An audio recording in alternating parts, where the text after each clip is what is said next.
Il était une fois deux pays voisins, tellement liés par l'histoire qu'ils ont décidé de proclamer leur indépendance côte à côte à 2 jours d'intervalle, le 5 août 1960 pour l'un et le 7 août 1960 pour l'autre. Ces deux pays, l'un a connu des moments difficiles et incertains il y a une décennie de cela, l'autre vit actuellement des moments difficiles et s'interroge sur son avenir. À l'occasion de la commémoration des 62 ans d'indépendance des deux pays, intervenue le vendredi pour l'un, c'est-à-dire le Burkina Faso, et le dimanche pour l'autre, c'est-à-dire la Côte d'Ivoire, il est important de rappeler l'histoire des deux acteurs majeurs qui ont marqué et posé les fondements de ces deux pays. Il s'agit des présidents Daniel Wezen Coulibaly et Félix Houphouët-Boigny, tous deux fondateurs du Rassemblement démocratique africain en 1946. Ce grand mouvement a lutté pour l'émancipation du peuple africain. Il était une fois le Burkina Faso et la Côte d'Ivoire. Il était une fois la Haute-Volta et la Côte d'Ivoire. Il était une fois de 1932 à 1947 la Haute-Côte d'Ivoire et la Basse-Côte d'Ivoire, où voltaïques et ivoiriens étaient tous ivoiriens. Il était une fois une rencontre historique entre Daniel Wezen Coulibaly et Félix Houphouët-Boigny en septembre 1945 à Agoville, en Côte d'Ivoire, par l'entremise d'un ami commun, Doudou Gueye.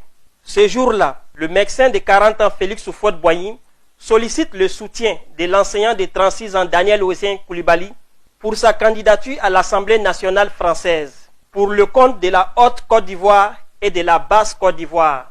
Il était une fois le début de la vie politique en Afrique noire, marqué par l'élection de Félix Houphouët-Boigny comme tout premier député de la Haute et de la Basse-Côte d'Ivoire à l'Assemblée nationale française avec le soutien déterminant de Daniel Wezen Coulibaly. À l'Assemblée nationale française, le député Félix Houphouët-Boigny obtient l'abolition du travail forcé au grand bonheur des populations africaines. Les deux hommes, Daniel Wezen Coulibaly et Félix Houphouët-Boigny, et d'autres camarades créent le Parti démocratique de Côte d'Ivoire, PDCI, le 9 avril 1946 à Abidjan. À partir de mai 1946, Daniel Wezen Coulibaly crée plusieurs sous-sections du PDCI dans plusieurs localités de la Haute-Volta. À la création du Rassemblement démocratique africain RDA, le 21 octobre 1946, Félix Houphouët-Boigny est élu président et Daniel Wezen Coulibaly, secrétaire politique chargé de la coordination des activités du mouvement. À ce titre, Daniel Wezen Coulibaly sillonne toute l'Afrique occidentale française pour installer les différentes sections du RDA.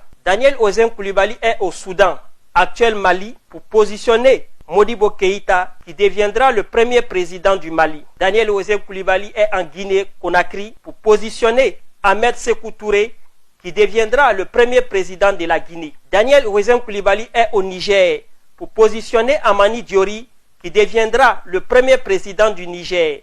Daniel Wezen Coulibaly est au Dahomey, actuel Bénin, au Cameroun, au Sénégal, au Congo, etc. pour l'installation des différentes sections du Rassemblement démocratique africain. Il est surnommé le lion du RDA par les militants du RDA. Le 22 octobre 1946, sur l'initiative du député Félix Houphouët-Boigny, 148 meilleurs élèves de la Haute et de la Basse-Côte d'Ivoire embarquent sur un bateau pour aller en France pour poursuivre leurs études secondaires. Ces élèves proviennent des écoles supérieures de Bingerville, de Bouaké, de Bobo-Dioulasso, de Ouagadougou, mais aussi des écoles professionnelles de Côte d'Ivoire. À leur arrivée au port de Marseille, en novembre 1946, les futurs cadres africains sont accueillis par Daniel Wezen Coulibaly, qui les confie à un élu français, Léon Robert.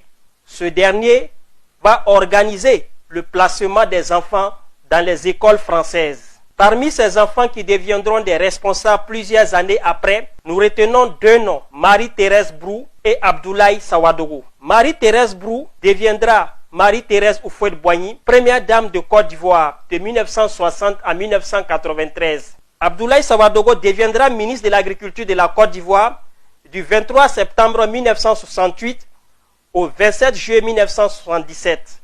Le 10 novembre 1946, Daniel Wezen Coulibaly et Félix Houphouët-Boigny, avec leur jeune frère Philippe Zenda Kaboré, sont élus à l'Assemblée française comme députés de la Haute et de la Basse-Côte d'Ivoire. Au Parlement français, Daniel Wezen Coulibaly dénonce le taux de scolarisation extrêmement bas en Afrique et plaide pour l'augmentation du personnel enseignant en Afrique.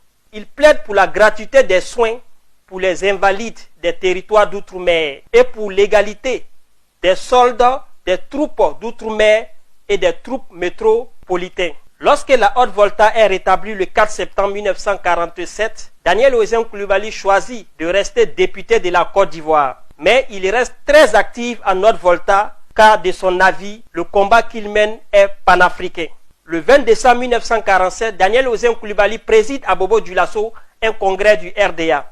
Il transforme la sous-section du PDCI en Parti démocratique voltaïque, section du RDA. Le 23 octobre 1948, 50 000 personnes se mobilisent à Bobo-Dioulasso pour accueillir les députés Daniel Ouzin Coulibaly et Félix Houphouët-Boigny qui revenaient de Dakar après une rencontre politique. Pendant 2 jours, des meetings sont organisés à Bobo-Dioulasso et à Banfora pour dénoncer les exactions de l'administration coloniale sur les populations. Au Parlement français, au cours de l'année 1949, le député Daniel Ouzin Coulibaly plaide pour l'égalité entre les Noirs et les Blancs.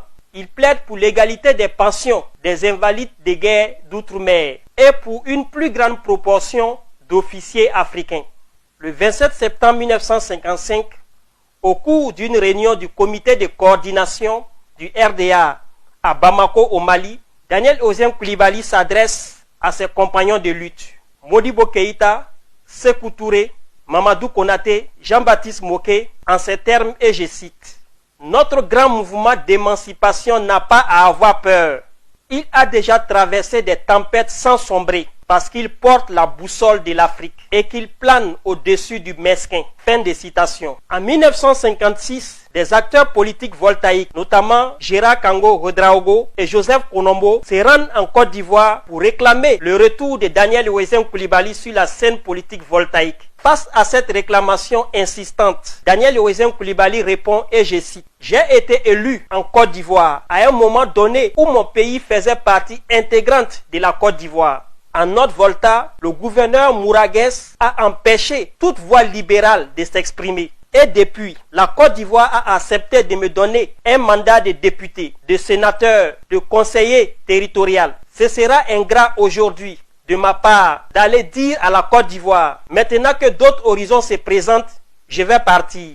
Mais il est certain qu'au fond de moi, je souhaite aller servir la Haute-Volta, tout en sachant qu'en servant la Côte d'Ivoire, je sers l'Afrique et par voie de conséquence la Haute-Volta. » Fin de citation. Daniel Ouzin Coulibaly revient néanmoins en Haute-Volta et devient le premier président du conseil de gouvernement de la Haute-Volta du 17 mai 1957 au 7 septembre 1958. Son programme politique est consigné dans son discours-programme qu'il présente le mardi 20 mai 1958 devant l'Assemblée territoriale de la Haute-Volta.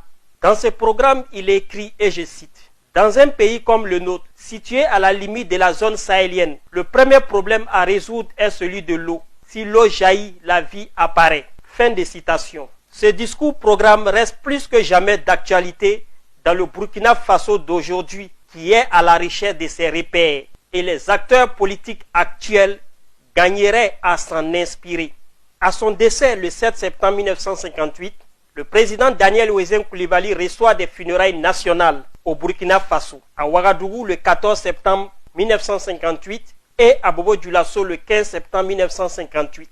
Des funérailles auxquelles le président Félix Houphouët-Boigny de la Côte d'Ivoire, Modibo Keïta du Mali, Amani Diori du Niger et Léon Mba du Gabon assistent. Le président Sékou Touré de la Guinée, représenté, décrète une journée de recueillement et de prières de la part des populations guinéennes pour le président Daniel Ouzin Coulibaly. Devant la dépouille mortelle de son ami et frère, le 14 septembre 1958, le président Félix Houphouët-Boigny affirme, et je cite: « Le président Daniel Ouzin Coulibaly jouait un rôle important dans la vie de chacun en Haute-Volta, en Côte d'Ivoire et au RDA. Il avait sur nous tous cette supériorité que lui donnait sa race, l'indépendance et le mépris du danger. » Fin de citation. Le successeur du président Daniel Ouzin Coulibaly, le président Maurice Yaméogo, va continuer la collaboration avec le président Félix Houphouët-Boigny jusqu'à l'indépendance des deux pays en août 1960.